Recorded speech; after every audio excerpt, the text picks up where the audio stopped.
Saya ke Mas Faisal terlebih dahulu. Mas Faisal ini kan baru kembali dari Lebanon. Saya membaca tulisan Anda sempat dihentikan oleh kelompok Hizbullah, dikira mata-mata, kemudian sempat juga dipenjara di penjara teroris Kementerian Pertahanan Lebanon ya. Saya ingin Ya, gambaran Anda seperti apa situasi di Lebanon saat ini, Mas Faisal? ya memang situasinya mencekam terutama di kawasan Dahiyah Selatan Beirut, ibu kota Beirut, Lebanon. Jadi di situ memang basis permukiman Syiah, terutama Syiah Hizbullah. Jadi kejadiannya itu Selasa sore pekan lalu, memang saya sengaja memang pengen lihat situasi di Dahiyah yang kebanyakan sudah dikosongkan karena memang hampir tiap hari menjadi sasaran serangan Israel. Saya waktu itu bertanya dengan warga Libanon yang menemani saya, staf lokal KBRI Beirut, namanya Ahmad. Saya tanya apakah boleh merekam, dia bilang boleh. Itu rekaman hanya 16 detik. Setelah itu mobil kami itu dihadang, terus disuruh berhenti, langsung handphone saya dirampas, paspor saya diminta. Jadi mereka menganggap saya ini mata-mata karena memang situasinya memang lagi perang. Jadi kalau ada orang asing tiba-tiba memotret atau merekam itu dicurigai dan sensitif. Saya sempat dibawa ke kantor intelijen Hizbullah. Di jalan itu belasan anggota Hizbullah mengerumuni kami, sedangkan orang media dari Hizbullah yang saya sudah lapor ketika saya akan berkunjung ke sana, dia lepas tangan, namanya Ran Asahili. Lalu kami dibawa ke kantor Hizbullah sampai jam 8, hampir jam 7 setengah 8 lah. Di sana kami diinterogasi. Setelah itu tiba-tiba kami dijemput oleh tim dari intelijen militernya Lebanon. Kami dibawa, kirain saya itu kita akan lepas. Ternyata kita dibawa ke kantor intelijen militer Lebanon, di sana pun diinterogasi, terus disuruh isi semua biodata, apa kegiatan saya, siapa orang tua, terus apa pekerjaan, terus sejak kapan ke Lebanon, semacam itu. Nah, setelah proses interogasi dan pengisian biodata, itu kita jam 9 itu berangkat. Saya juga tadinya mengira akan bebas setelah selesai mengisi biodata, ternyata kita dibawa ke penjara militer khusus teroris di Kementerian Pertahanan Lebanon. Di situ saya ditutup matanya, terus dirantai. Jadi selama proses dari ruang interogasi ke ruang interogasi, atau dari ruang interogasi ke sel, ataupun dari sel ke kamar mandi kalau kita mau buang air kecil atau buang air besar, itu harus diborgol dan ditutup matanya. Seperti itu kejadiannya. Kita semalaman mulai masuk itu sekitar jam 12 setelah interogasi, itu jam 12 besok malam baru kita keluar, dibebaskan. Akhirnya dilepas dengan cara seperti apa, Mas Faisal? Jadi yang saya dapat dari informasinya dari KBRI Beirut, malamnya Kementerian Pertahanan menelpon KBRI memberitahu bahwa ada staf lokal KBRI dan wartawan dari Indonesia yang sedang ditahan di penjara Kementerian Pertahanan. Paginya itu kuasa usaha interim KBRI Beirut, Pak Yosi Aprizal, menghubungi Kepala Intelijen Libanon, dan Kepala Intelijen Libanon membenarkan bahwa memang sedang menahan 2 orang, dan dia bilang janji akan segera dibebaskan.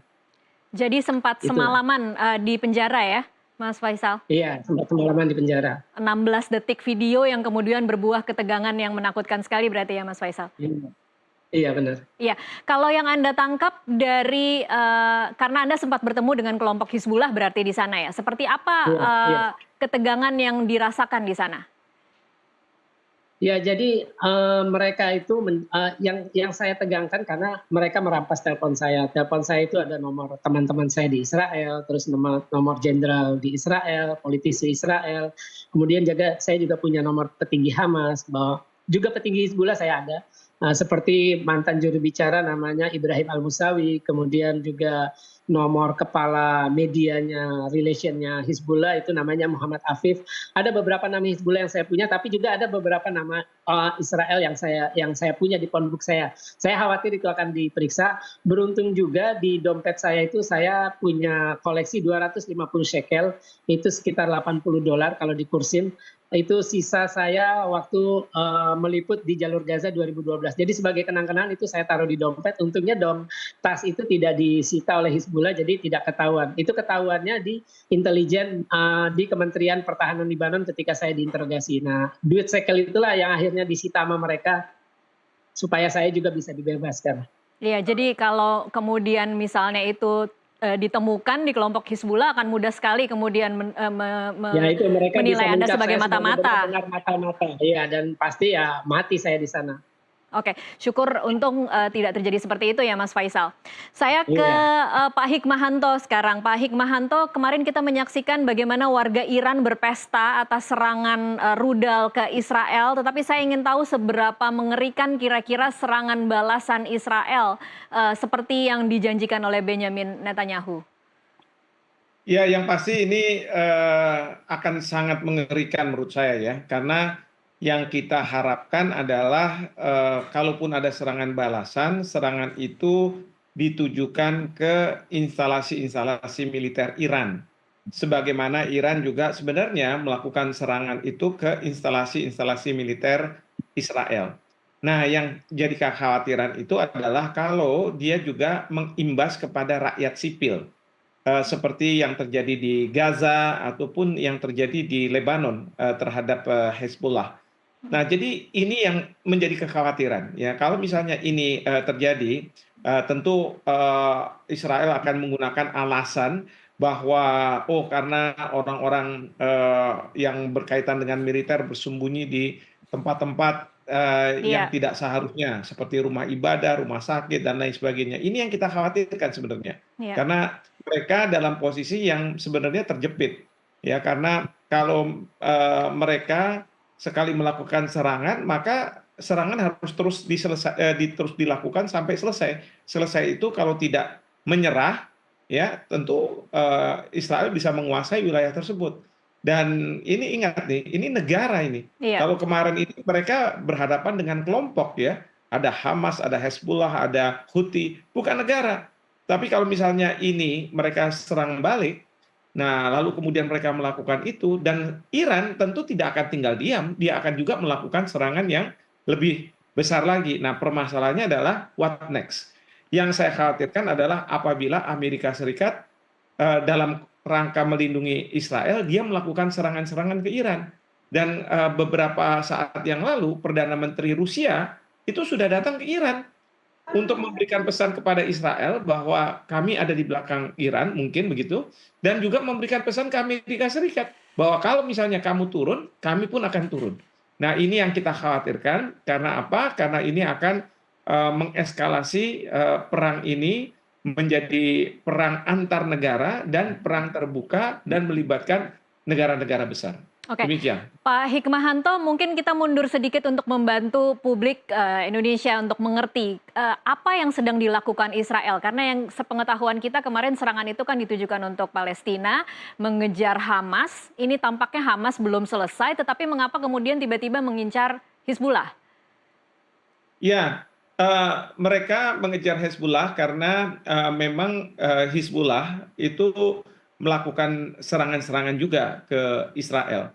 Dan kita tahu beberapa waktu yang lalu Israel dalam rangka mengantisipasi kekuatan dari Hezbollah yang menggunakan pager, menggunakan handy-talkie, itu bisa melakukan serangan di pager itu. Sehingga banyak yang menjadi korban, ada yang meninggal, ada yang luka-luka. Dan kemudian oleh Hezbollah, mereka membalas apa yang dilakukan oleh Israel dengan salah satunya menyerang pemukiman.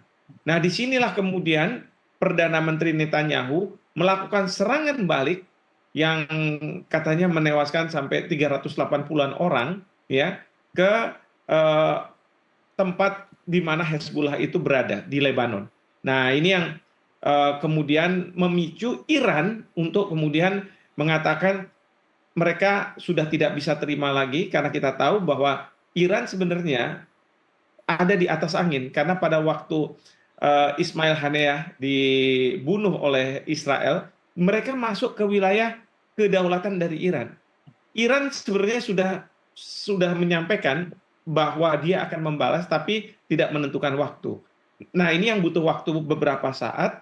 Nah, mungkin Iran menganggap bahwa kemarin adalah saat yang tepat untuk melakukan serangan ke Israel dengan pesan. Ini sebenarnya pesan. Karena Iran sudah tahu juga bahwa rudal-rudal yang mereka kirim akan diintercept oleh Israel rudal-rudal yang mereka kirim juga akan diintercept oleh Amerika Serikat yang dari kapal-kapal lautnya, kapal induknya. Nah, tapi ini memberikan pesan bahwa Anda harus segera hentikan serangan-serangan ke Lebanon, ke Gaza, ya, bahkan juga ke Yemen terkait dengan 3 proksi dari Iran ini. Atau kalau misalnya Anda tetap melakukan ini, kami akan lakukan serangan yang lebih besar. Oke. Nah, itu sebetulnya message atau pesan yang ingin disampaikan. Oke, saya ke Mas Faisal. Kalau Mas Faisal sendiri memaknai serangan dari Iran kemarin seperti apa? Ya, Iran waktu serangan 13 April sebagai balasan atas tewasnya komandan pasukan Quds Garda Revolusi Islam Iran untuk wilayah Libanon dan Suriah, itu Hasan Mahdawi. Dia bilang bahwa terbunuhnya Hasan Mahdawi itu sudah mengubah aturan main konflik antara Iran dengan Israel. Jadi Iran waktu itu menyatakan sekarang sejak saat itu setelah mereka menyerang, mereka menetapkan bahwa apapun kepentingan Iran yang diserang oleh Israel, maka Iran akan melakukan serangan balasan. Kita tahu kepentingan Iran, Hamas dengan Hizbullah adalah sekutu, adalah milisi yang didukung oleh Iran untuk menghadapi Israel. Nah, dan pada 31 Juli, pemimpin Hamas, kepala biro politiknya Ismail Haniyeh tewas di Teheran, dan kemudian Jumat pekan lalu Hasan Nasrallah, pemimpin Hizbullah, tewas di Beirut. Saya kira karena dua kepentingan Iran itu sendiri sudah sudah tewas di tangan Israel, Iran merasa bahwa itulah sudah saatnya mereka melakukan serangan. Karena yang seperti mereka bilang April lalu, aturan main sudah berubah. Yang kedua, poin kedua adalah pemerintah Iran memang mendapat tekanan dari masyarakatnya. Bahwa kita tahu Ibrahim Raisi yang pada 28 Mei tewas karena helikopter yang ditumpanginya jatuh. Saya waktu itu menghadiri pemakaman Presiden Ibrahim Raisi. Saya mengobrol dengan beberapa warga Iran, mereka meyakini itu karena Israel. Iya. Makanya mereka menganggap ini kok pemerintah Iran lemah, tidak membalas. Kemudian 31 Juli ada kejadian Ismail Haniyeh tewas juga di Teheran, dan itu pun Iran sudah menyatakan oleh Israel. Mereka pun makin kuat lah, kok tidak dibalas. Artinya mereka menganggap bahwa dua serangan Israel terhadap dua serangan Israel itu terhadap Presiden Iran, kemudian terhadap Ismail Haniyeh adalah melecehkan martabat, harkat dan martabat bangsa dan negara Iran. Karena itu memang ada tekanan dari masyarakat untuk pemerintah Iran membalas. Jadi selain faktor mereka sudah menetapkan aturan main yang baru, mereka memang mendapat tekanan dari masyarakatnya sendiri. Okay. Nah, kalau dari pihak Israel sendiri, saya melihat apa yang dilakukan oleh Netanyahu dengan memperluas perang ke Libanon melawan Hizbullah, itu merupakan bagian dari manuver politiknya. Kita tahu popularitas Netanyahu ambruk karena dia gagal di perang Gaza. Ada tiga tujuan yang dia tetapkan. Menghabisi Hamas, jihad Islam, dan milisi lainnya. Membebaskan semua sandera. Kemudian menjadikan Gaza sebagai wilayah yang demilitarisasi. Jadi tidak ada lagi milisi-milisi yang akan mengancam keamanan Israel seperti serangan 7 Oktober. Dan 3 tujuan itu gagal dicapai oleh Netanyahu. Makanya itu dia akhirnya melakukan manuver dengan menyerang Hizbullah, terutama dengan pemimpinnya, dimulai dengan Fuad Syukur pada 30 Juli sehari sebelum Ismail Haniyeh tewas. Dan dalam sepekan, saya waktu itu masih di Istanbul, Jumat itu Ibrahim Akil, komandan senior yang menggantikan Fuad Syukur, juga tewas. Jadi dalam sepekan, Jumat ketemu Jumat, semua rantai komando militer Hizbullah itu tewas hingga puncaknya pada Nasrallah. Baik, Mas Faisal, kalau begitu pertanyaannya sekarang akan seberapa kuat nanti kemudian Iran atau Hizbullah menahan serangan balik dari Israel? Nah, bagi Hizbullah sendiri, ini memang waktu yang kritis. Kenapa? Mereka kehilangan pemimpin dan mereka butuh pemimpin segera untuk pertama melakukan konsolidasi, terus memelihara semangat. Karena sedikit banyak rantai komando militer yang habis oleh Israel dalam sepekan, Jumat ketemu Jumat, termasuk Nasrallah. Itu sedikit banyak berdampak terhadap moral atau semangat para pejuang Hizbullah dan juga trust terhadap organisasi ini. Ini organisasi serius tidak melawan Israel. Nah, itu terkait kepemimpinan, itu ada dua calon yang kuat. Yang pertama adalah Ketua Dewan Eksekutif Hizbullah, itu namanya Hashim Safiuddin. Hashim Safiuddin ini masih sepupu dengan dengan Hasan Nasrallah, sepupu satu kali. Kemudian hubungan Hasim Safiuddin dengan Iran itu, dia adalah berbesanan dengan mendiang Qasim Sulaimani. Qasim Sulaimani adalah komandan pasukan Quds, Garda Revolusi Islam Iran. Itu pasukan Quds itu sayap luar negerinya Garda Revolusi yang tewas di luar Baghdad, dibom oleh pesawat nirawak Amerika pada 3 Januari 2020. Jadi putranya Hasim menikah dengan putrinya Qasim Sulaimani. Nah, calon kuat yang kedua adalah wakilnya Nasrallah, wakil sekretaris jenderal Hizbullah namanya Senaim Qasim. Senaim Qasim adalah orang yang diutus oleh Hizbullah, oleh Hasan Nasrallah untuk menghadiri pemakaman melayat jenazahnya Ismail Haniyeh dan juga menghadiri pelantikan Presiden baru Iran Masoud Pezeshkian. Dan keduanya saat Jadi ini berada di mana, Mas Faisal? Dua-duanya ada di Beirut dan tentu saja pasti bersembunyi. Oke, saya ke Pak Hikmahanto. Pak Hikmahanto, menurut Anda setelah Hasan Nasrallah, kira-kira siapa yang akan jadi target berikutnya? Ya, kita tidak tahu ya, siapapun yang menjadi pemimpin dari Hezbollah tentu akan menjadi target berikutnya dari Israel. Karena begini, mungkin dari kacamata Israel, mereka menganut cara pemimpin itu memenangkan suatu peperangan. Caranya adalah kalau dia berhasil melumpuhkan, membunuh pemimpin dari lawannya, bahkan membawa kepalanya di depan para pengikutnya, maka pengikut akan tunduk dengan dia. Nah, mungkin ini yang akan dijalankan oleh Israel, terutama Perdana Menteri Netanyahu. Dia mau menunjukkan bahwa jangan kamu bermain-main dengan saya karena pemimpinmu bisa saya lakukan seperti ini. Dan itu yang akan dituju. Pertama itu. Yang kedua, mungkin Israel akan menyerang seperti juga di Gaza, anak-anak dan perempuan.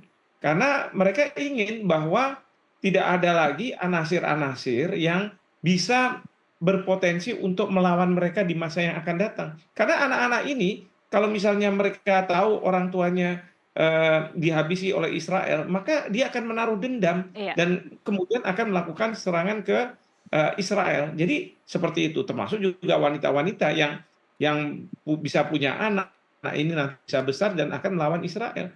Nah, tapi cara berpikir seperti ini menurut saya udah tidak benar dan masyarakat internasional menganggap bahwa ini mengarah kepada genosida. Karena ini berarti mau menghapuskan satu ras seperti itu.